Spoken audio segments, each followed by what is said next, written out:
তোরি, তোর অনেক কষ্ট হয়ে গেছে। তুই একটু বিশ্রাম নে। আমি রুটি বানিয়ে তোকে খেতে ডাকবো। আচ্ছা মা, বাবা পানি চাইলো। আমি বাবাকে একটু পানি দিয়ে আসি।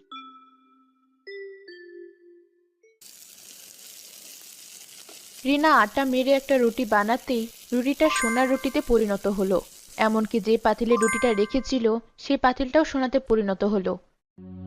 এটা কিভাবে সম্ভব? এ তো জাদু। তাহলে এই রুটিটা যে পাতিলে রাখবো সব কি সোনা হবে?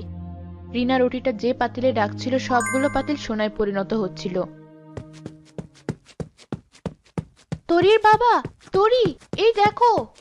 হঠাৎ রিনা হোঁচট খায় আর রুটিটা গিয়ে সবুজের গায়ে পড়ে। সাথে সাথে একটা উজ্জ্বল আলোয় আলোকিত হয়ে সে সুস্থ হয়ে যায়। আমি ভালো হয়ে গেছি। বউ দেখো, আমি উঠে দাঁড়াতে পারছি, হাত পা নাড়াতে পারছি।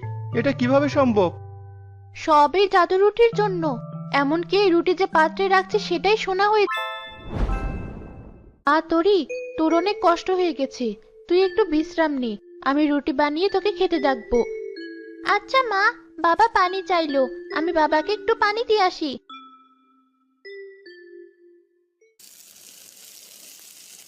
রিনা আটা মেরে একটা রুটি বানাতেই রুটিটা সোনার রুটিতে পরিণত হলো। এমনকি যে পাতিলে রুটিটা রেখেছিল সেই পাতিলটাও সোনাতে পরিণত হলো। এটা কিভাবে সম্ভব? এ তো জাদু।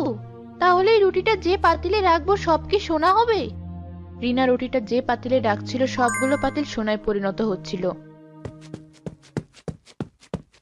তরির বাবা, তরি, এই দেখো! হঠাৎ রিনা হোঁচট খায় আর রুটিটা গিয়ে সবুজের গায়ে পড়ে। সাথে সাথে একটা উজ্জ্বল আলোয় আলোকিত হয়ে সে সুস্থ হয়ে যায়। আমি ভালো হয়ে গেছি। বউ দেখো, আমি উঠে দাঁড়াতে পারছি, হাত পা নাড়াতে পারছি। এটা কিভাবে সম্ভব? সব এই জাদু রুটির জন্য। এমনকি এই রুটি যে পাত্রে রাখছে সেটাই সোনা হয়ে।